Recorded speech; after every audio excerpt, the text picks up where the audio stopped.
Assalamualaikum warahmatullahi wabarakatuh. Waalaikumsalam warahmatullahi wabarakatuh. Selamat pagi anak. Selamat pagi Pak. Sehat ya? Alhamdulillah. Sehat. Hari Senin, mestinya kalian harus semangat belajar ya. Ya Pak. Disiapkan dulu tempat duduknya yang rapi.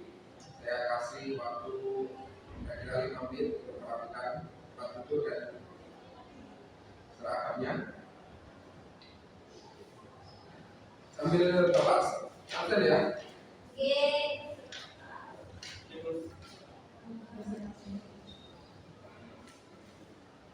Rizky Ramadan dari dari mana bakalan ini? Oh dari Muhammadiyah.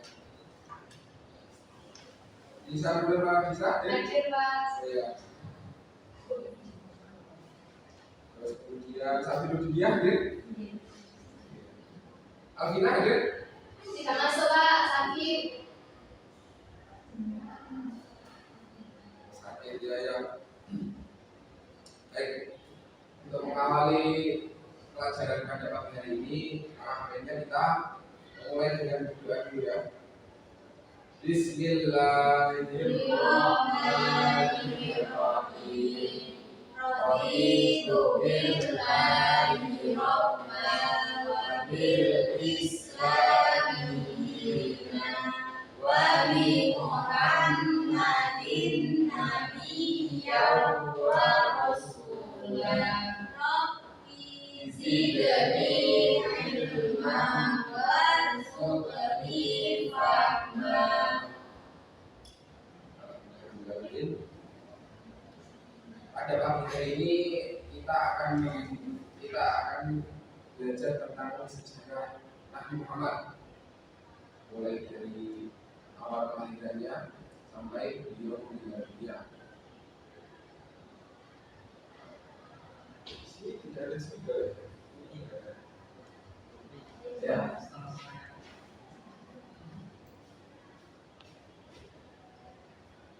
Nabi Muhammad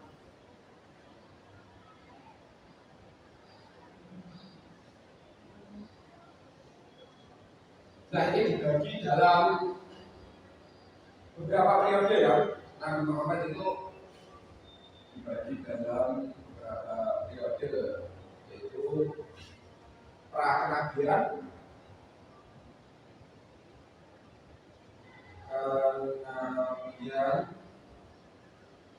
kemudian ada periode Makkiyah,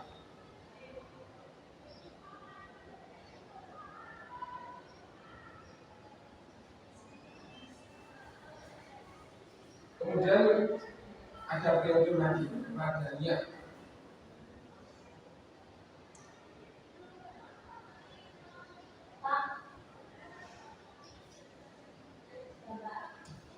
Ya, ada apa?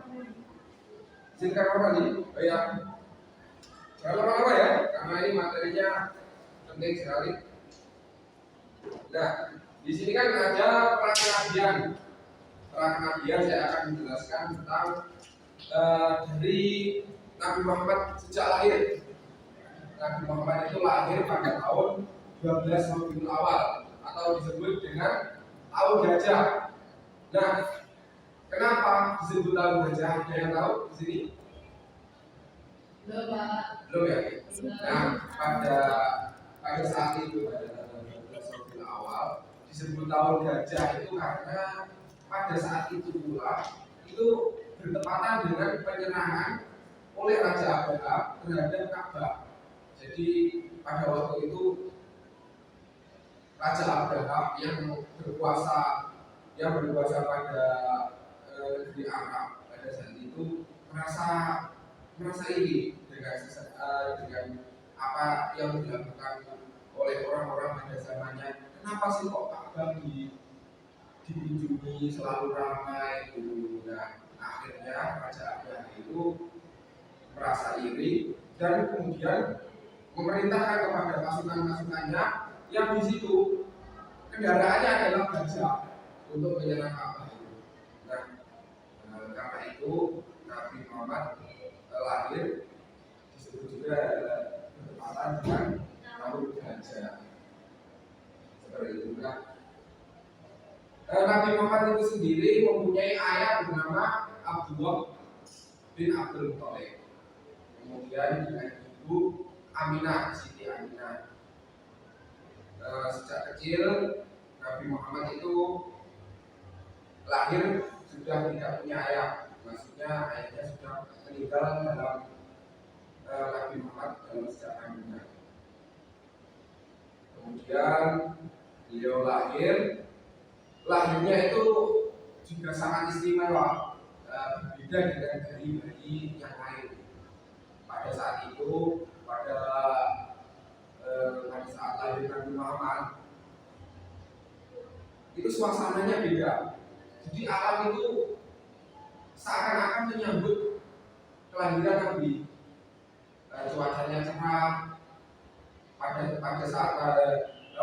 pada saat itu ketika malam hari cuacanya cerah, sejuk, kemudian sangat bercahaya di langit.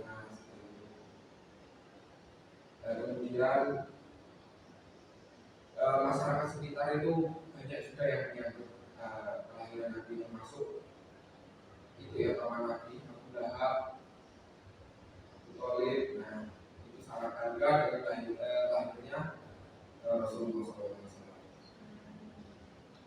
Nah, kemudian sejak kecil Nabi Muhammad itu dididik oleh ibunya hingga umur 6 tahun.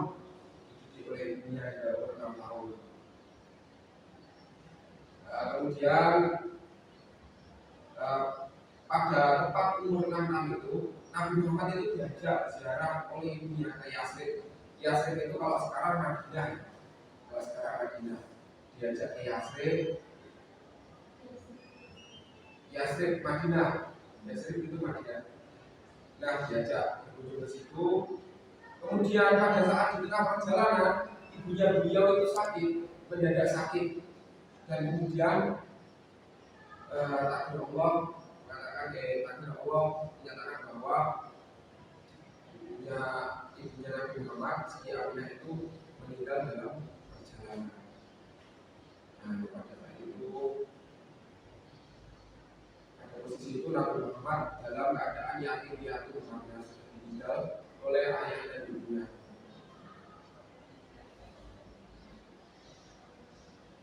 Dan sejak itu pula Nabi Muhammad diasuh oleh oleh kakeknya, yaitu Abdul Muthalib. Abdul Muthalib itu kakeknya ya. Nah, dari sana Nabi Muhammad diajari menggembala kambing, diajari pokoknya diajari kehidupan Arab pada saat itu. Sampai umur 11 tahun, Nabi Muhammad ditinggal oleh kakeknya Abdul Muthalib. Kemudian diasuh oleh pamannya. Dia tahu pamannya siapa? Pamannya Nabi yang mengasuh Nabi? Abu Thalib, ya, Abu Thalib. Nah, sejak itu pula Nabi Muhammad diganti pengasuhannya oleh Abu Thalib. Di sana Nabi pada waktu itu diajari bagaimana pria-pria Musa lain, diajari menjadi pria yang tangguh untuk menggembala kambing, kemudian diajari memanah dan lain sebagainya. Tapi di sisi lain Nabi Muhammad tidak seperti pemuda-pemuda lain kan, yang mau untuk pada masa mudanya tidak pernah menyembah berhala ataupun tidak pernah menyebutkan, masih agamanya masih mengikuti samawi. Nah, ini masih era pra-kenabian ya, Kemudian pada saat itu Nabi Muhammad kenal dengan namanya Siti Khadijah. Siti Khadijah. Nah, di situ Nabi Muhammad bekerja sebagai pedagang, bekerja di Siti Khadijah untuk membantu pedagang. Pada saat itu Nabi Muhammad berdagang di negeri Syam, Dalam berdagangnya itu Nabi Muhammad itu sangat laris sekali karena terkenal dengan sikapnya yang jujur terhadap pelanggan itu ramah, sangat ramah sekali. Jadi kalau harganya segini, Nabi Muhammad tidak berani menaikkan harganya sangat tinggi sekali, sesuai dengan pasaran lah, sangat jujur sekali. Misalnya harganya ini kekurangannya apa, nah itu Nabi Muhammad juga menyampaikan kepada si pembelinya. Jadi jujur itu sangat sulit sebenarnya kalau di daerah dagang, karena ini ilmunya sendiri. Padahal dengan jujur para pelanggan itu akan selalu tertarik. Bisa tahu pedagangnya sangat jujur, kita dijamin tidak kena tipu dan sebagainya. Padahal dengan jujur itu akan perdagangan kita selamat. Selamat dalam artian jangka panjang, jangka panjangnya baik. Kemudian dari situ pula Nabi Muhammad memutuskan untuk memperistri Khadijah. Pada saat itu umur beliau genap 25 tahun. Beliau menikahi Khadijah yang pada saat itu umur beliau jauh lebih tinggi. Umur Siti Khadijah menginjak usia 40 tahun. Jadi selisih berapa tahun itu? 15 ya? Selisih 25 Pak? 15. Ya 15. Selisih 15. Kemudian setelah itu mempunyai beberapa anak. Di antaranya dikaruniai kalau tidak salah itu 6 anak ya. Namun semua dari 6 anak tersebut meninggal dunia. Di antaranya ada Qasim, ada yang namanya Ibrahim. Kemudian menginjak, bisa kita mandi ya, kembali ya. Nah, saya lanjut, menginjak 40 tahun, menginjak usia 40 tahun, Nabi Muhammad itu sering bertolak karena yang dialaminya pada lingkungan Arab itu sangat keji sekali. Jadi Nabi Muhammad itu ingin menyendiri untuk mencari ilham lah istilahnya ya, apapun. Nah, karena lingkungan Arab itu kan terkenal dengan masa jahiliyahnya, membunuh anak-anak yang lahir perempuan karena dianggap aib, kemudian sering berdonasi, sering bertengkar, sering berkelahi antar kabilah. Dari situ Nabi Muhammad memutuskan bahwa yang namanya dibuat. Jadi kalau lihat beliau itu berbulan-bulan, pulangnya itu jarang, mungkin cuma pulang dari Siti Khadijah ataupun yang lain-lain. Nah, pada saat itu pula, pada saat genap 3 bulan beliau bertolak di dua hira tersebut, Nabi Muhammad mengalami peristiwa yang luar biasa pada saat itu, yaitu kedatangan seseorang yang belum pernah sebelumnya, belum pernah beliau jumpai. Beliau berbadan tinggi, gagah, nah seperti itu. Kemudian karena belum pernah dijumpai sebelumnya dan dalam keadaan berdua, tentunya Nabi Muhammad pada saat itu ketakutan dengan keadaan begini. Nah, kemudian pria tersebut yang tak lain adalah malaikat Jibril, alaihissalam. Nah, itu membacakan surat Al-Alaq, gitu ya. Iqra surat Al-Alaq itu ayat 1 sampai 5. Nabi Muhammad dibacakan surat Al-Alaq ayat pertama, Iqra yang artinya bacalah.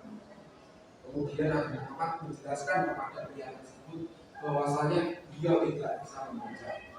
Kemudian sampai disuruh 3 kali, dia tetap menjawab seperti jawaban pertama, saya tidak bisa membaca. Kemudian malaikat Jibril memeluk dengan erat Nabi Muhammad dan membacakan surat Al-Alaq itu ayat 1 sampai 5. Kemudian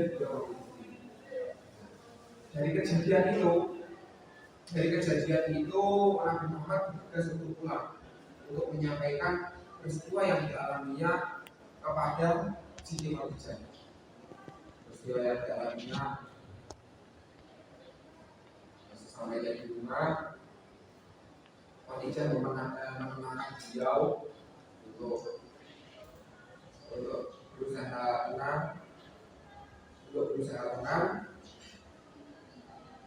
Dan dari situ Siti Khadijah juga bergegas ke rumahnya kerabat beliau yang pada saat itu masih memegang erat agama Samawi, agama Nasrani, ahli kitab lah istilahnya. Kalau tidak salah itu namanya Parapoh ya. Parapoh bin Nawfal. Nah, itu seorang yang pada saat itu masih memegang teguh ajaran agama Samawi, kitab yang dibawakan oleh Nabi sebelumnya. Dan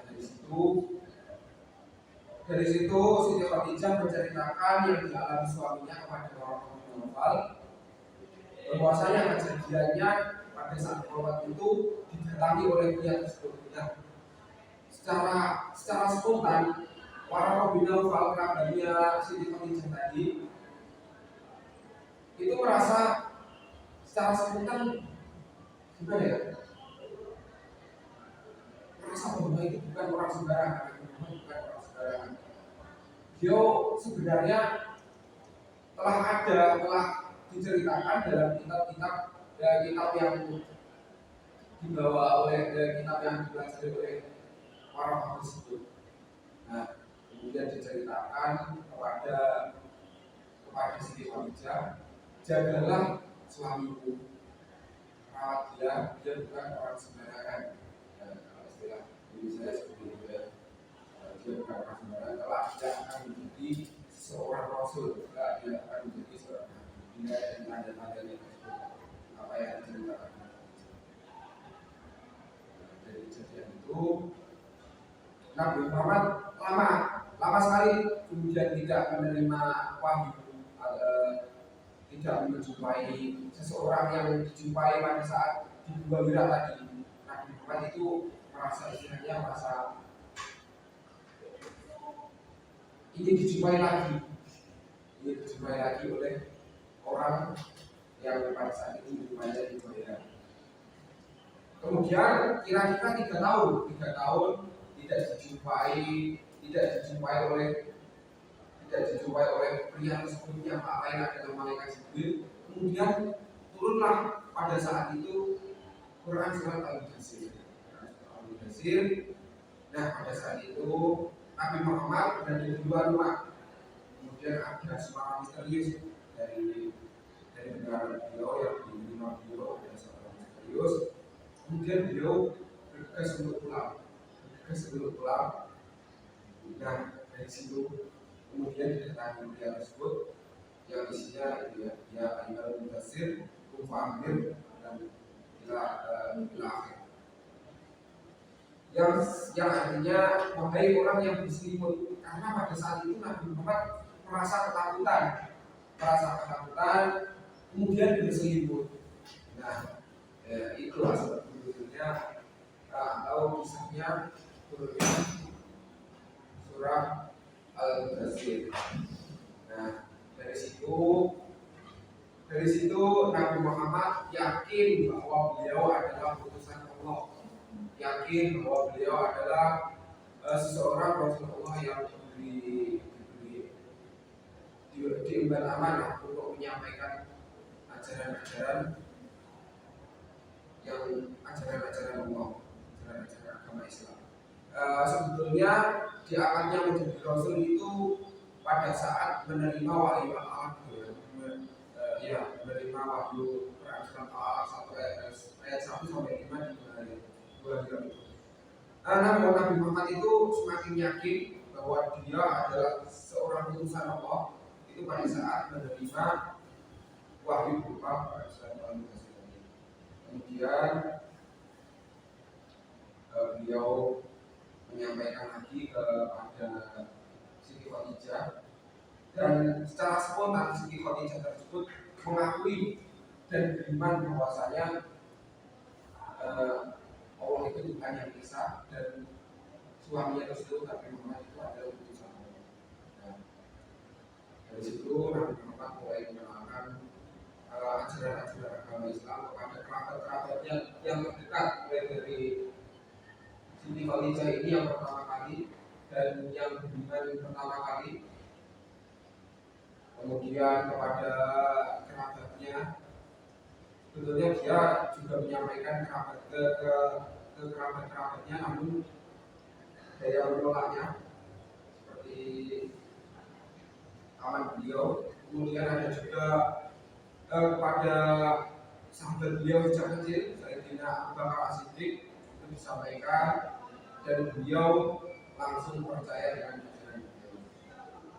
Itulah masa-masa awal mula Nabi Muhammad diangkat menjadi Rasul.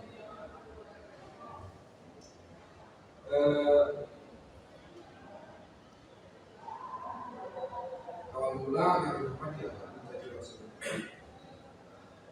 Beliau pada awal mula diangkat menjadi Rasul setelah umur tersebut, beliau menyampaikan ajaran-ajaran yang diterimanya oleh malaikat Jibril tersebut secara siri, dakwah bisiri, artinya dakwah secara sembunyi-sembunyi, ya, artinya disampaikan hanya ke seseorang khusus, kepada kerabat-kerabatnya saja. Nah, dari dakwah bisiri tersebut berlangsung lumayan lama. Di antaranya sampai beliau mendirikan majelis taklim yang pertama itu di rumah Arqam, ya, yang sekarang disebut Darul Arqam, rumah Arqam bin Adil Arqam. Di situ beliau menyampaikan dakwahnya kepada sahabat-sahabatnya yang paling dekat, diajak mengimani bahwa itu Esa, bahwa Tuhan itu satu, Allah, dan tidak ada lagi sesama. Larangan ya, cara melakukan. Jadi karena waktunya mau istirahat, dan saya pesan kepada anak-anak untuk tidak jajan sembarangan ya. Kalau bermain itu di sekolah saja. Nanti kalau bermasuk segera persiapkan lagi untuk belajar, pesan Bapak seperti itu. Mungkin sampai sekian pelajaran dari Bapak. Ditutup dengan doa kafaratul majelis ya. Sama-sama. Bismillahirrahmanirrahim. Subhanakallahumma wa bihamdika asyhadu an la ilaha illa anta astaghfiruka wa atubu yang mohon maaf. Kalau bermaksud atau baik, wassalamualaikum warahmatullahi wabarakatuh. Waalaikumsalam warahmatullahi wabarakatuh. Yes, yo, selamat pagi.